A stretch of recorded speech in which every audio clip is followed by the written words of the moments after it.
let's, hello. Yeah, I got it. Okay, hang on. Okay. Get this over in the corner there. You guys can all see yourselves, it's very sweet. You don't need to see me. So let me just get rid of that. There you go. Oh, we still can see. Yeah, I know, you can see me. Hello. Okay, so up until this point, we've been doing very Jewish stuff, right? It's been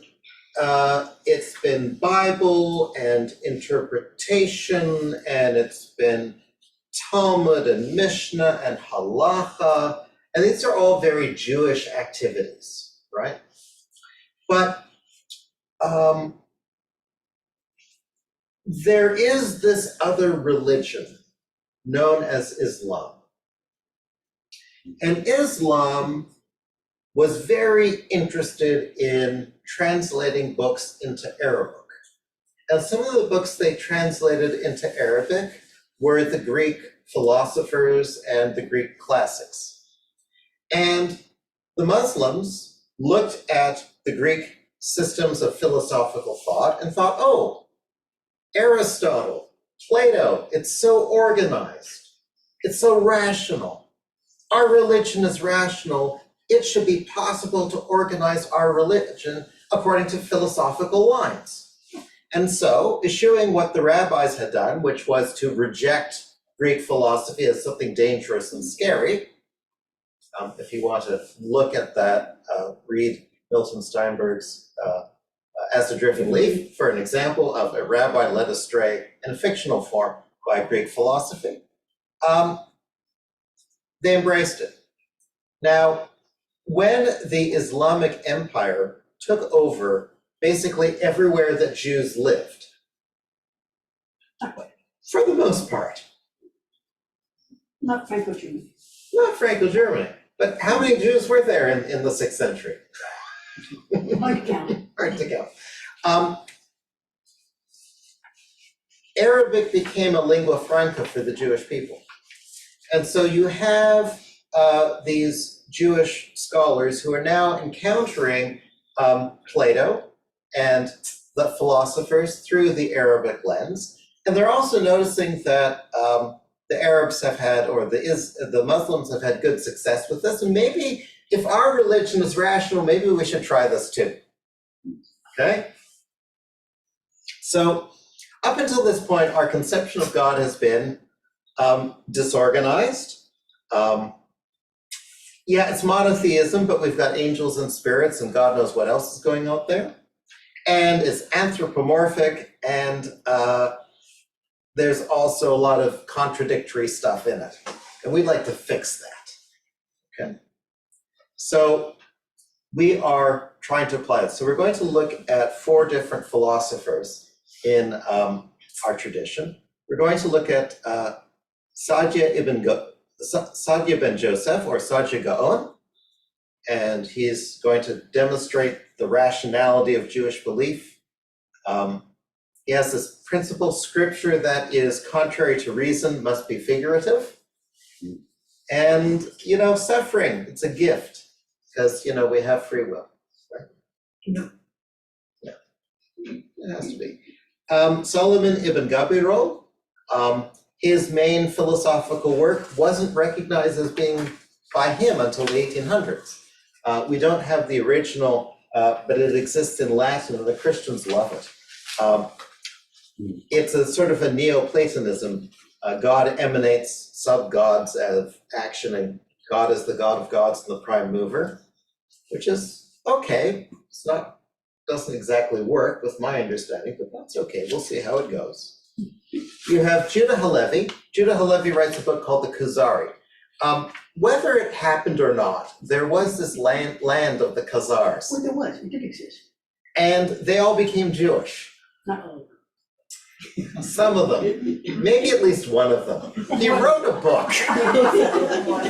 And in his book, the king of the Khazars has summoned a philosopher and a Christian and a Muslim and a rabbi and says, hey, explain reality to me, and whoever wins, I'll adopt your religion.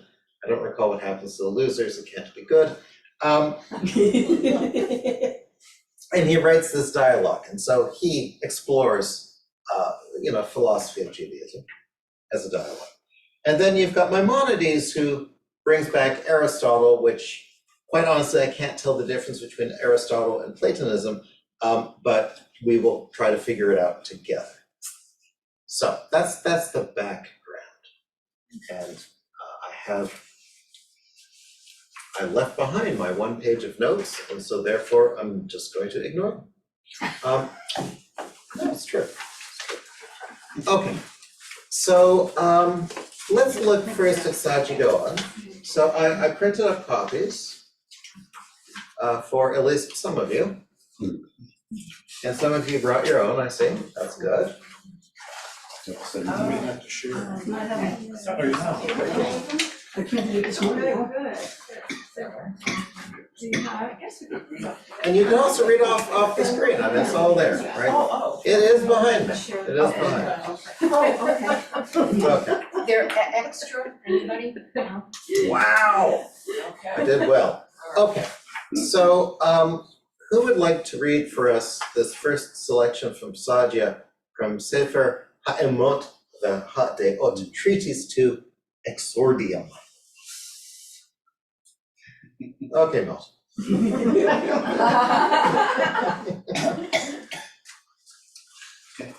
The data with which the sciences start out are concrete, whereas the objectives that they strive for are abstract. Also, there is reached in the field of scientific research a last terminal beyond which no further knowledge is possible. Every station reached by a person in the advance in knowledge consists of necessity of ideas more abstract and subtle than the preceding, the last constituting the most abstract and subtle of all, ignorance. No, ignorance is a, ignorance The is subtle-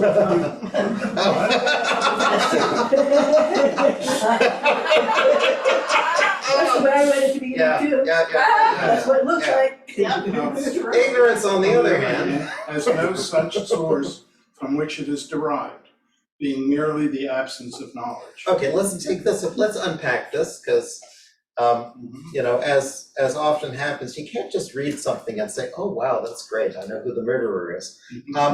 So we start out with concrete information, and our goal is to have some sort of abstract understanding of how it all fits together, okay? And you research and you research and you research, and there comes a point where you can't figure out anymore, right? The microscope can only see so small, the electron microscope only so small, we can't see subatomic particles, but we theorize that they are there, okay? And once you're getting into subatomic matter, it is kind of theoretical, because prove it to me, show me a quark. Okay, so most abstract and most subtle of all is when you get really down to the truths. But ignorance, on the other end, it's just lack of knowledge. But wait a minute. Yeah. But there was a statement attributed to Aristotle Mhm. that says, I know that I know nothing. Yeah, Well, this I suppose is Neoplatonic. yeah, It's he's, not Aristotelian. no, he's not Aristotelian, he's Neoplatonic. He knows that he knows nothing. Right, okay. So, continue, Milton. I mean, the idea of the Creator, exalted and magnified, must of necessity be subtler than the subtlest, and more recondite than the most recondite, and more abstract than the most abstract, and profounder than the most profound, and stronger than the strongest, and more exalted than the most exalted, so that it would be impossible to fathom its character at all. Right. So our knowledge of God is indistinguishable from ignorance, in a sense, ironically, I think. It's too far beyond us to really grasp it. Right. It's, yeah, you can't understand. You just can't understand God. Okay? So what are we doing here? That's a great question. No, I mean, no, Period. that's a great question. And that has been, What are we like, doing? no, really, that's Yeah. anticipated by some of the readings. We have to figure out a meaning for life.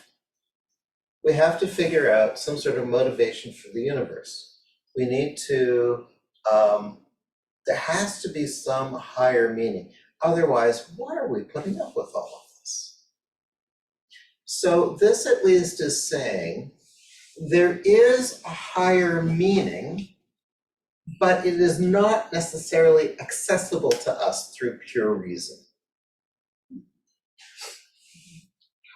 There may be other ways of finding this, like the tradition or prophecy, but pure reason can only take us so far. I think that's fair to say. This makes sense. Okay. Me. So, I mean, no one ever said that philosophy was uplifting. It's kind of depressing. And that's why they grow those beards, because I think they're depressed. I'm wrong with that. And they have, and I know, so, Again, I think by human nature, we have a need to know, right, put an order to sure, things. sure. And I mean, guess we- that's we- what we- it's all about. So it's, who's happier? The person who's told you have to put holes in the dough when you make matzah? Or the person who's told there must be 22 holes in each row? It's completely arbitrary, but we're so much more happier to know, okay, there's a rule. It's true. Somebody counted. Yep, I have to take, and I can use my fork, and my fork has 4 tines on it, so it means I have to do it at least 5 times. Okay. Harriet, why don't you read for us? Well, we, in our effort to give an account of God, to make use only of expressions that are literally true, it would be necessary for us to desist from speaking of God as one that hears, God as one that hears and sees and pities and wills, to the point where there would be nothing left for us to affirm except the fact of God's existence. Okay, Which makes sense, right.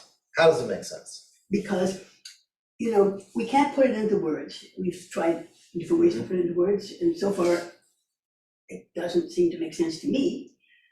But when you say that you cannot put it into words so that it makes sense, Mhm. then it starts to make sense. Right. I mean, I think that's what he's trying to say, and that I would agree. So,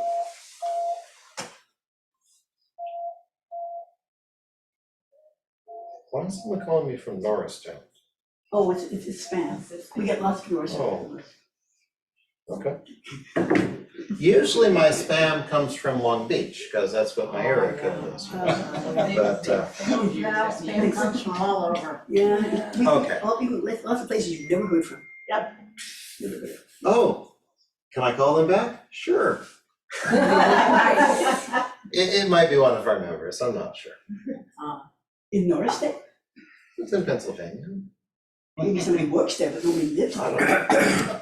Anyway, so problem is, we have a God who we say is loving and caring and involved with us and can interact with us on a personal basis, okay?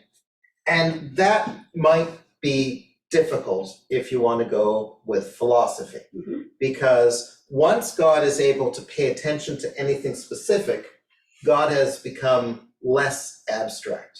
Okay. And, how, from the infinite, how can you take a finite drop and have it still be meaningful? So this is why I like, I love philosophy, but, it wasn't my, may have been my major, but it wasn't my passion. Okay. Eileen. Okay. Yeah. All right.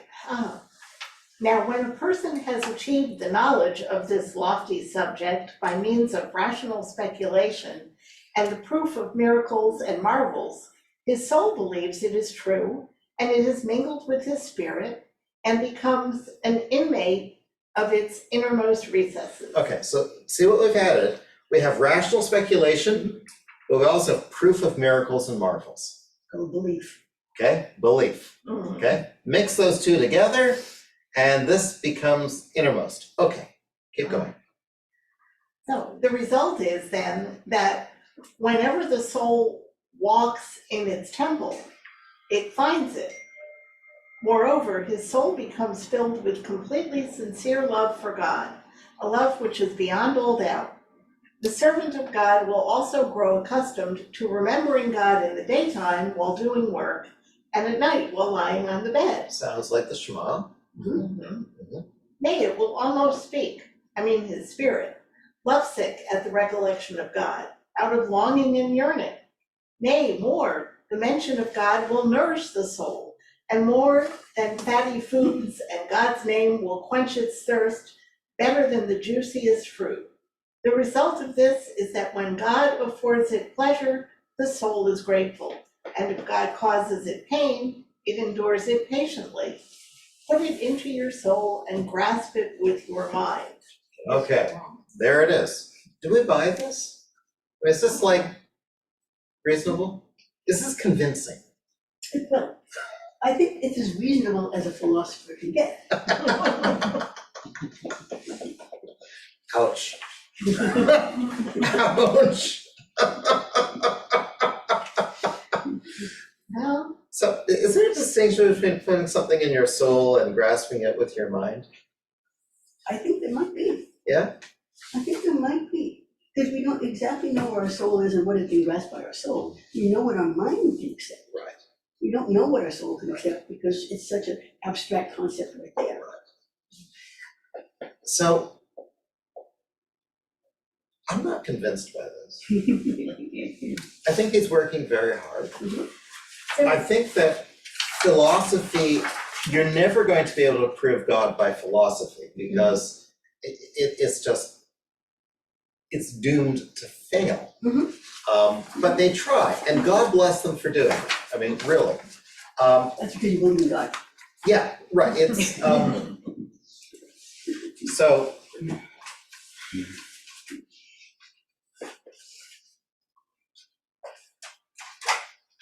So this is from As a Driven Leaf, okay? As a Driven Leaf says, if you assume a point, then from that you can reason yourself a line, you can reason yourself a plane, you can reason yourself 3 dimensions. Oh, that looked like that though. You can reason parallel lines, you can reason all sorts of things. You can prove everything rationally, geometrically, so long as you assume a point. But the one thing you cannot assume, and this is the protagonist's error, the one thing you cannot prove is the point. You have to assume it. What we're doing here is we're saying, if you assume that God exists, then you can prove everything. But the one thing you can't prove is that God exists. But they try. Okay, That's the point. that's the point. They try. And we have great compassion for them and love for them because they have, faith is the belief in the absence of proof.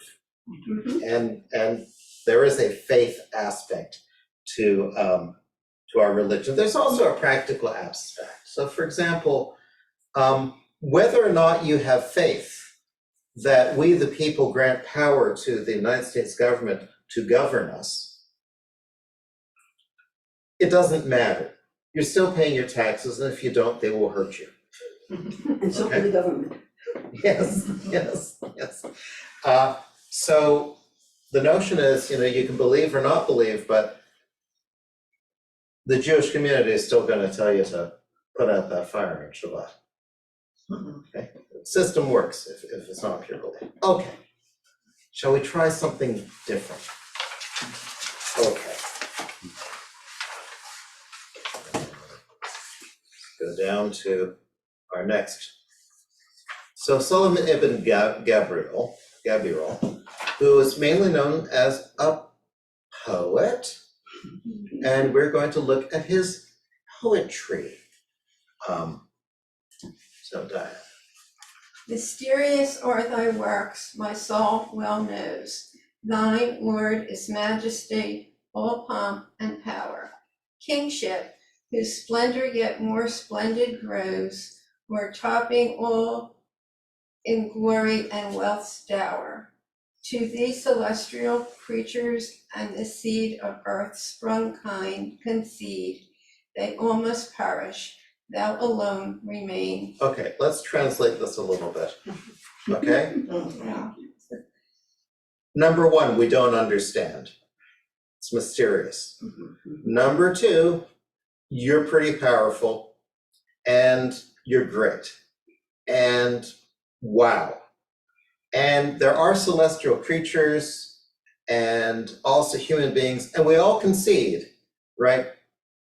We are we don't remain forever, but you are eternal. Okay, keep going. They all must perish, thou alone remain. The secret of whose strength doth quite exceed our thought, as thou transcendest our frail plane. All might is thine, swathed in a mystic shawl, the fundament of all, hid from philosophers, thy name of thee, that force which poised the universe when naught. I don't get that. That's okay. What it does. Uh-huh. Thou canst bear secrets in the searchlight caught. Thy love prevails for all thy creatures free. Thine too, that goodness is so rich a hoard for them that fear thee stored.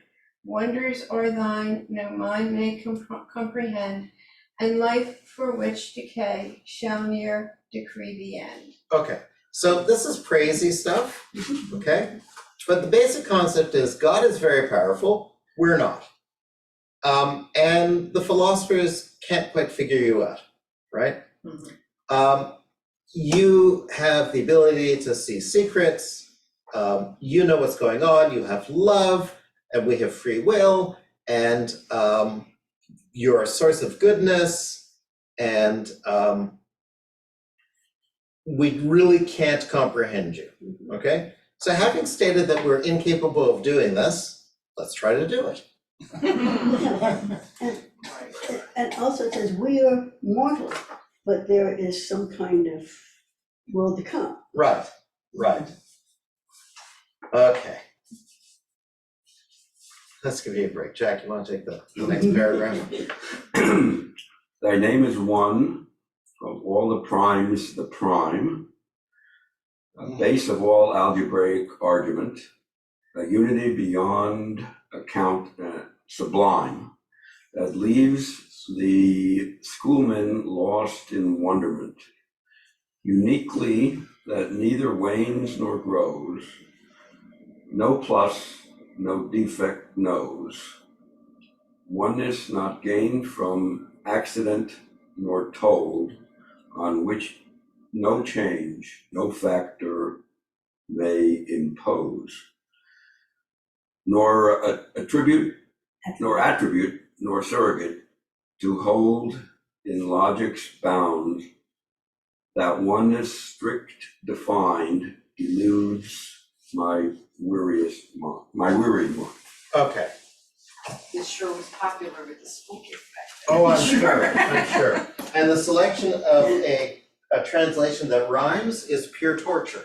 Now, Well, somebody translated it into Old English. yeah, well, older English, well, Yeah, it's sort of, well, Englishish. Yeah. Okay, so older. maybe they translated it a while ago. Okay, because no one would purposely do that. So if you have something and it's moving, why is something moving? If it's got inertia and it's moving, let's try to figure out how did that come to be moving? Had to be a force. Okay, so something had to push on it, a prime mover. right? Well, but not there yet. So, Don't jump right, on the right, head. right. And so this was moving and it pushed that. Mhm. How did this get moving? Something pushed it. But how did this get moving, right? So you go this, now, either you say that this goes on in an infinite way, in which case the universe always existed and it will always exist. Or at some point you gotta say no. There was some sort of prime mover that moved other things without itself moving. And this prime mover, the author of the universe, is static. And it's perfect. And except, other than at some point, vibrating once, has done nothing since. Mhm. That's the God of the philosophers. Mhm. That's the prime mover.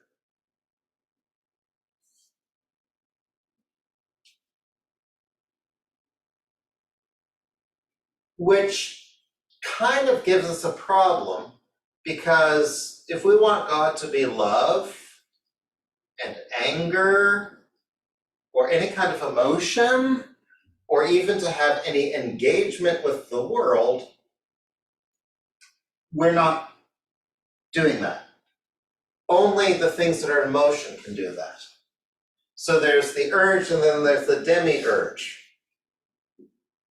If I'm using that right, if I'm not, then I'm not using it right? So maybe we interact with the angels, but we don't interact with this. But so Ibn Gabriel wants to say no. We can interact with that. This is this prime mover. Let's see if he can do it.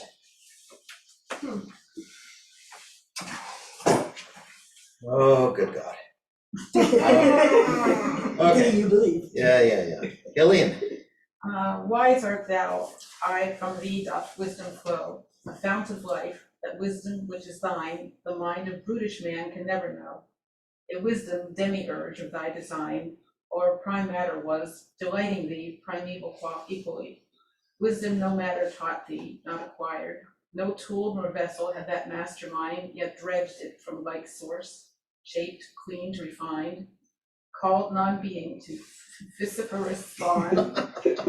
Bad substance fix itself, bad cosmos stand, congealed of heaven's tracks the measure stand, and laced with powerful loops, a tent for spheres, to charge the lowest hem for each to each adheres. okay, so, how's he doing? Trying hard. I think I got lost. Sometimes I think that's the purpose. I think they're trying to, so who or what is God according to Ibn Gabriel? A fount of life? The source of everything, Mhm. right? Those are wisdom. And how is it significant that the name is hid from the philosophers? The philosophers can't get there. Right, I don't think anyone can get there, Mhm. right? So what's the process of creation for him?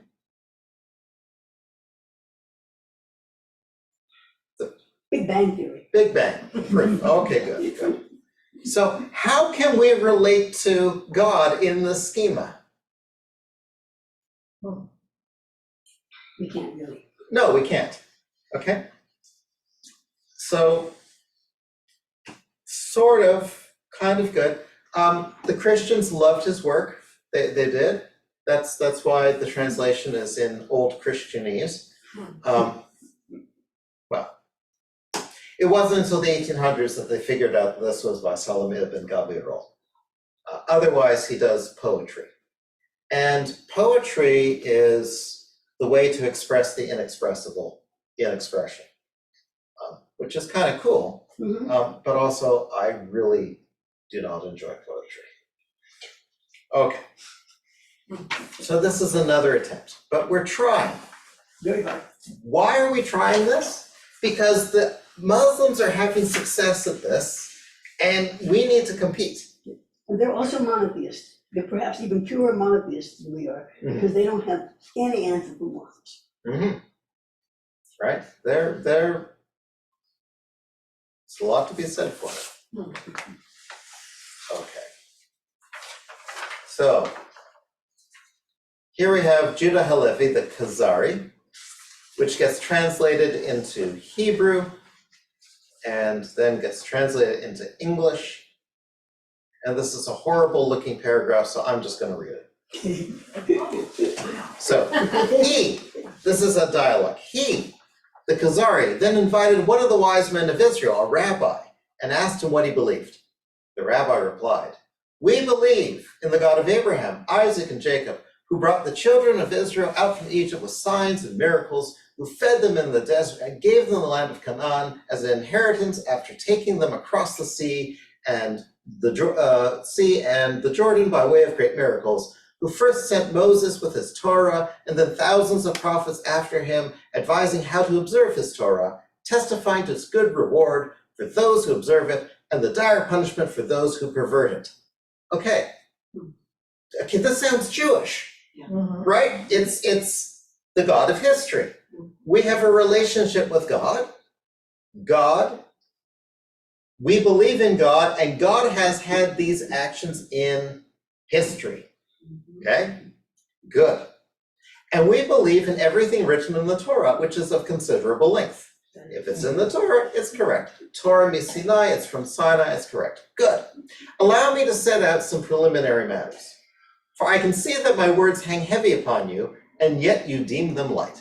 If you were told that the king of India was an upright man, deserving of your admiration and respect, and you heard that his people were righteous and proper and correct in their business dealings, would that bind you to respect him?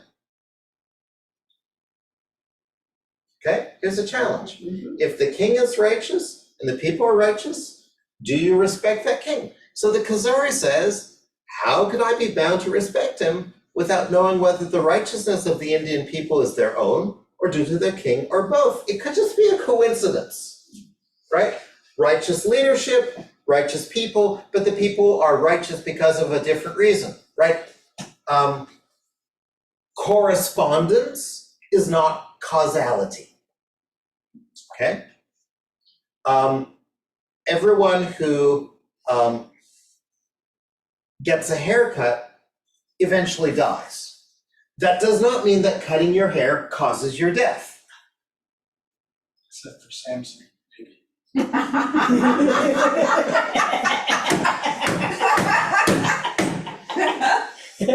Well done. Good example. Well done.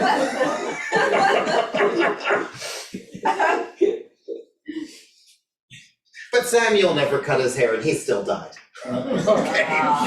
Okay. That's right. Right? So the Khazari is being reasonable here. Okay.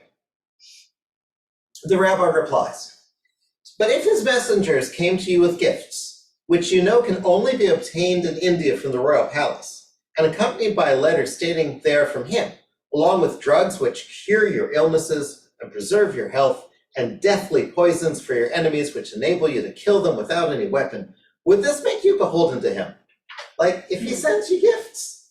The Khazari said, "Certainly, for now I would stop doubting that the Indian people have a king, and I would believe that his kingship and his word affect me." Okay, if I have some personal involvement, this must be good. Okay, the rabbi says, "This is the same way that Moses spoke to Pharaoh when he said, 'The God of the Hebrews sent me to you.' That is, the God of Abraham, the God of Isaac, the God of Jacob. For Abraham was well known among the nations, who knew that the divine spirit was in contact with the patriarchs, and that God led them and their families and performed miracles for them. Moses did not say, 'The God of heaven and earth sent me to you,' nor did he say, 'The creator and mine, your creator and mine sent me,' although both of these are true. He put it in words that could be comprehended. And in the same way, God spoke to the assembled masses of Israel, 'I am the Lord your God, who brought you out from the land of Egypt,' and did not say, 'I am the creator of the world and your creator also,' right? So God anchors God's self to us through history. Might be something here. And I spoke to you in the same way, O King of the Khazars, when you asked me about my belief. I answered you in the way that I'm bound to do, which is the same way as the community of Israel is bound to do. For their belief stems from personal experience of what they saw, and after that through an uninterrupted chain of tradition, which is equivalent to that experience. Okay? So the Khazari is taking a completely different philosophical tack, right? What's he doing differently? He's trying to prove that this, if you can prove that something is according to the Torah, Mhm. then it can be right too. In Mhm. other words, there are, and that's based on history, and he's proven that by this lengthy sort of genealogy. Right. God here is not the God of the philosophers, About history. it's the God of history, right? We have an ongoing relationship with God because God has done for us. How do we know that God has done for us?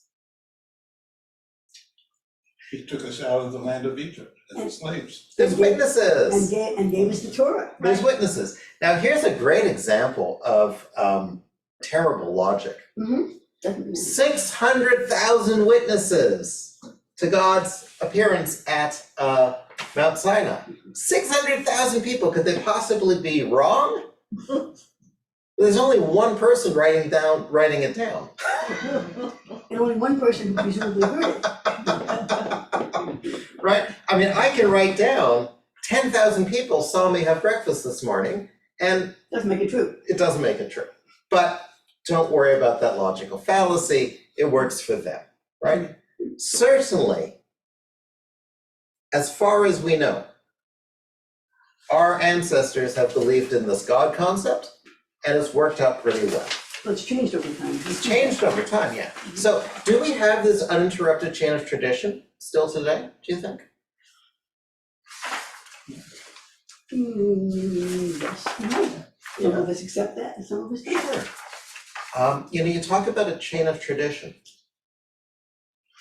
On Friday night, I say, Yom Hashishi, Vayikul Hashemayim v'Haaretz v'Chol Tzva'am. And then I say the words of that bracha. How am I doing that differently, other than the melody? How is my experience of making Kiddush different than my ancestor who lived in the 1500s? Do we think? Because our God is not necessarily the God of our ancestors. Yeah, but my experience of making Kiddush, my words, my actions, how is my ceremony different? We do it in the name of tradition, but not necessarily because we actually believe the words. True. But in terms of saying whether there's a tradition or not, It's a tradition. certainly I can say that the way I make Kiddush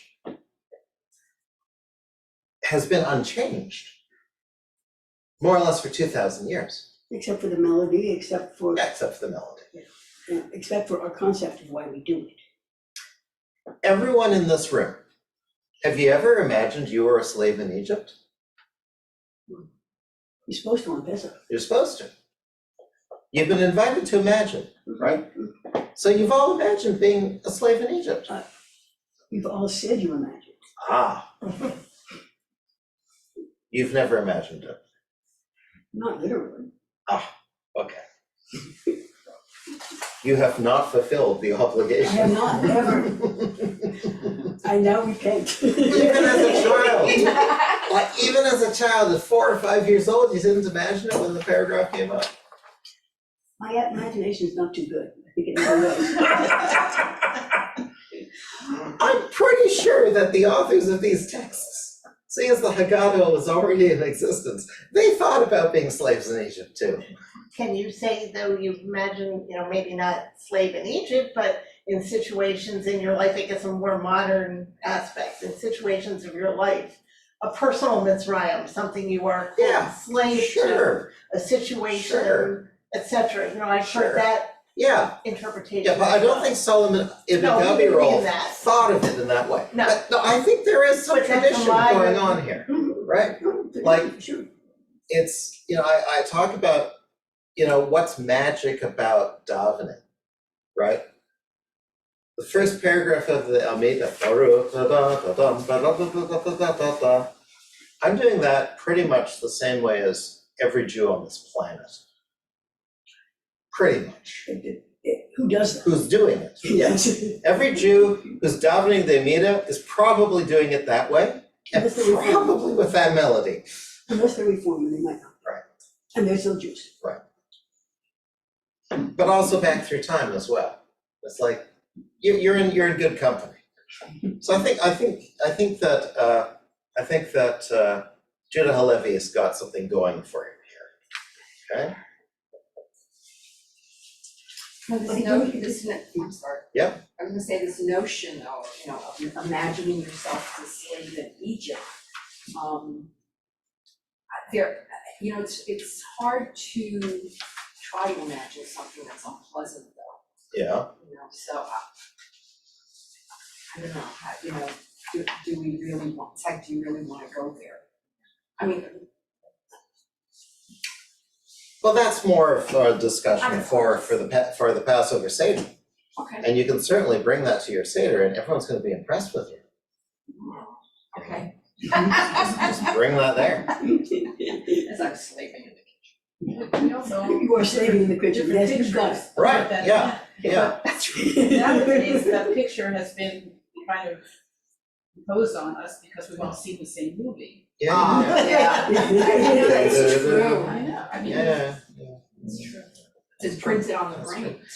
Yeah. Do you realize that prior to 100 and a bit years ago, nobody ever went around like this making a buzzing noise? No flames. Dragonflies. Like, nobody did that.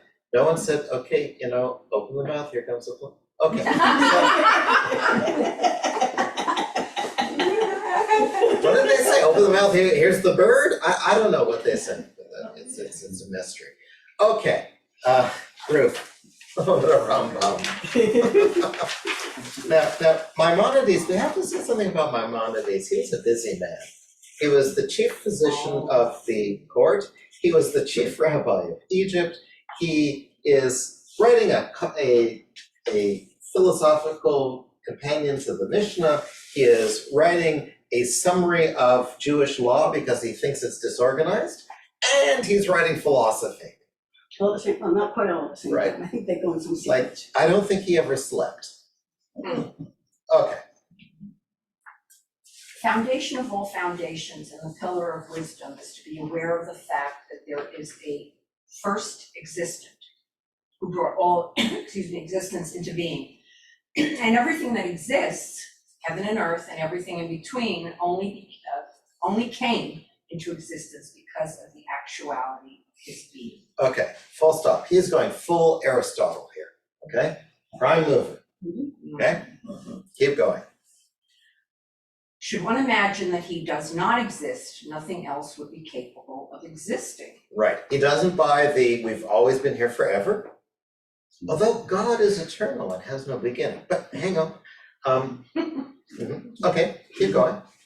Should one imagine that everything which exists ceased to exist except for him, he would continue to exist, and the end of their existence would not mean the end of his. For everything that exists has need of him, but he has no need of them, not a single one of them. Hence, his actuality is not like the actuality of any of them. Right, God is different. God has no beginning and no conclusion. And if we destroyed the earth, God would still be there. Right. If the universe was to collapse in on itself in a great collapse, still be there. Okay. This is what prompted the prophet, Jeremiah 10:10, means when he says, Adonai God is truth, he alone is truth. That is, he has actuality, and no other being has truth, actuality like his. And this is what the Torah means when it says there is no other except him. That is, there is nothing which possesses true existence, either like him or except him. Okay, God is God and you are not. Okay, keep going. That existent is the God, excuse me, of all eternity, the master of the world. He imparts motion to the sphere with a power that has no end and no finitude, a power which is unceasing, for the sphere constantly revolves, and it would be impossible for it to do so if there were no power to impart motion to it. And he, blessed be he, is that power, moving it with neither hand nor body. Okay, so actually, if you put something into motion in space, it will keep going forever. So he's not quite right there.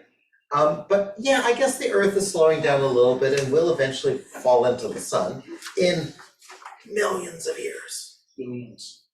Okay, billions of years. The sun might reach the Earth before the Earth reaches the sun. Right. But otherwise, he's pretty cool. I mean, he's there. He's like, yeah, there's something going on here, right? Okay, Continue. sure, because we haven't learned anything yet. And it is a positive commandment to be aware of this, as it says, I am the Lord your God, Exodus 22.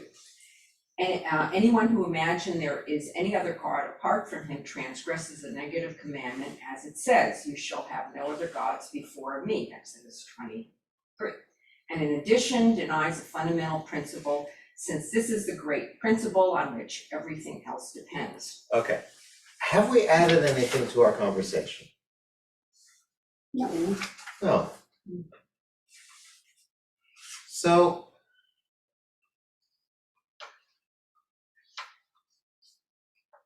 can you love the God Rambam portrays in this text?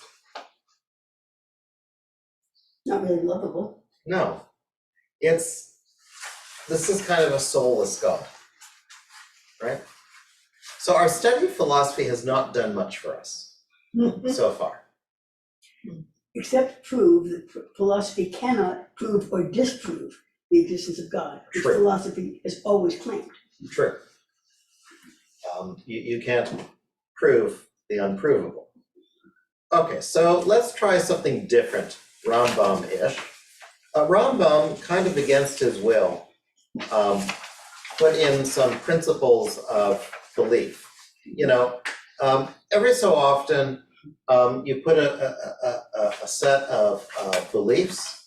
This is what all Jews must believe, whether there's 7 beliefs or 13 beliefs or this many beliefs. And inevitably someone else will excommunicate you because how did you have the chutzpah to tell us what we ought to believe? Okay? Because Jews are like that. But this is what we sing at the end of services on Friday night. Traditionally, you say it first thing in the morning, right? Yigdal, okay? Let's look at Yigdal. Okay? So, Yigdal Elohim Chai v'yishtabach. God is exalted and to be praised. He exists, and his existence is timeless. He is one, and there is no unity like his. He is mysterious and as one, and his oneness is infinite. Okay, so he's summarizing his point of view, right? Nothing resembling a body, no physical substance, his holiness is unique. He was there before anything he created. He is the first, though he had no beginning, and see, he is the master of the world. To every created thing, he shows his greatness and his majesty. He gave the flow of prophecy to the people whom he treasured, who are his glory. Okay. There has never arisen in Israel a prophet like Moses, who saw his very likeness. God gave a Torah of truth to his people by way of the faithful prophet of his household. God will not change, nor will he exchange his law for any other one forever and ever. Now, one of the problems with God being unchanging is God can't interact, because that would be a change. That's like the fundamental problem here, right? Except that it's also saying the truth of God is not the same as the belief in God. Yeah. And the truth is this, okay? But the belief is how we handle it. Right. So, how does this align with a God who wants to kill us all because we worship the golden calf. But Moses talks God down and says, whoa, you would look foolish. All the other gods and all the other nations would say, he brought them out of Egypt and he wasn't able to get along with them, and so he just buried them in the desert and started again. You'll look like an idiot. Wouldn't it be better just to, wipe out a few of them and then, continue on? Which is kind of what happens in Exodus, actually in this week's portion, kind of.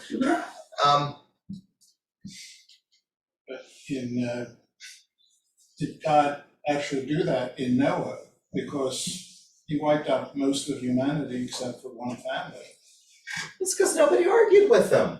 Abraham did later. Yeah, but Noah's time, Abraham, But they didn't have the concept of God at that time. Oh, sure, they had a concept, This wasn't the God we know. So the God of the philosophers is awkward. Okay, God will not change. He sees and knows our secrets.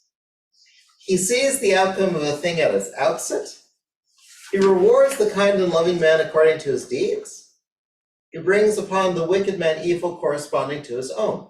Wait a minute, if God knows what we're going to do before we do it, what's the point of rewarding us or punishing us when it's going to be what it was going to be? That's a very good question. And you have the answer, right? Rabbi Akiva says, all is foreseen and we have free will. Sure. All at once. But if it's foreseen, do we have free will? Because could we really have chosen otherwise if God foresees what we're going to choose? Which is where we get back to the retrograde amnesia patients, which is like, no, there is no free will. They are going to talk about the same three things no matter what happens, which is really depressing.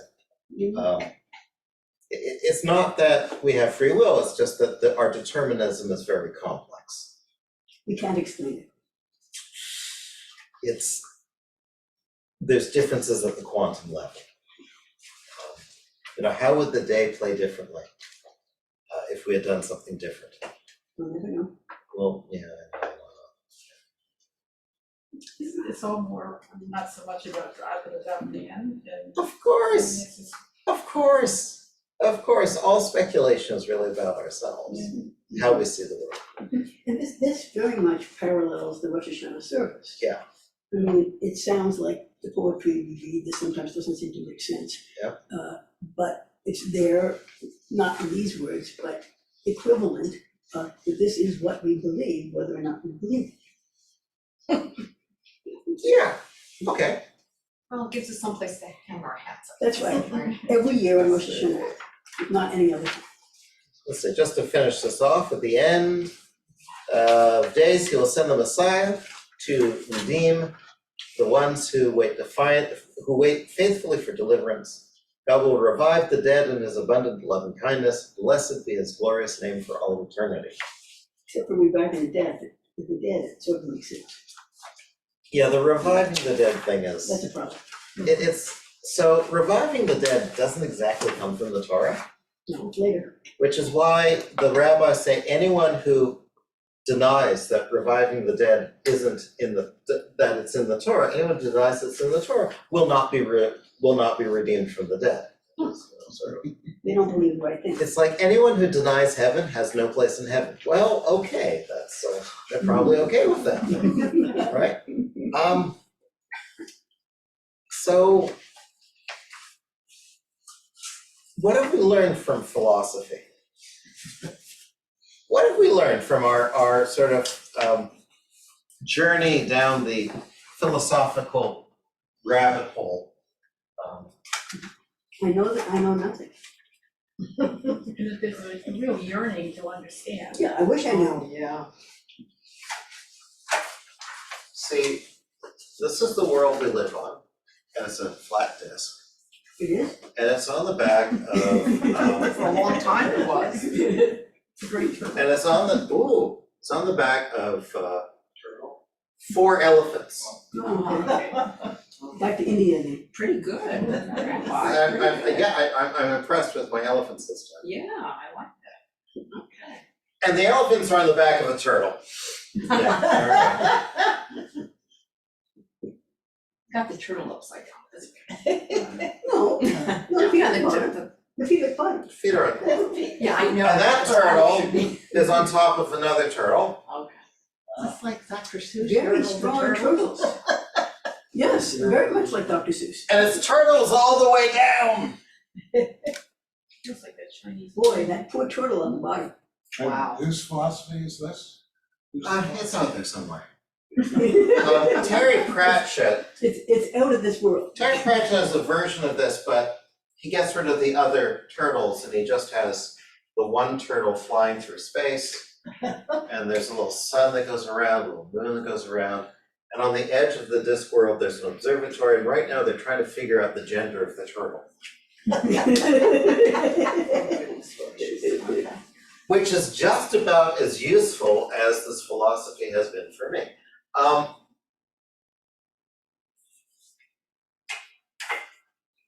It's a faith system.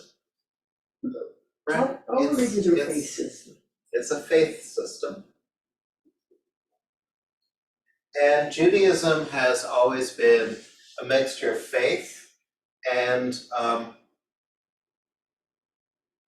power, for lack of a better word. In the same way that the United States is a mixture of faith and power, right? You believe that the United States is a good place, you believe that they have the rights to do these things, and you have practices that are like, in April, you begin to stress about your taxes if you haven't filed them, at Thanksgiving, right?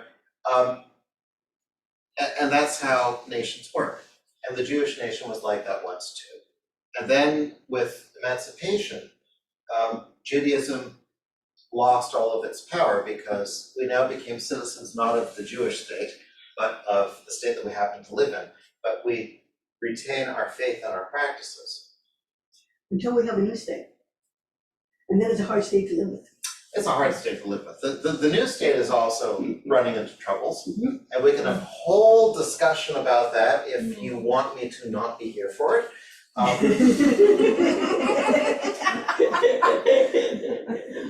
don't blame you.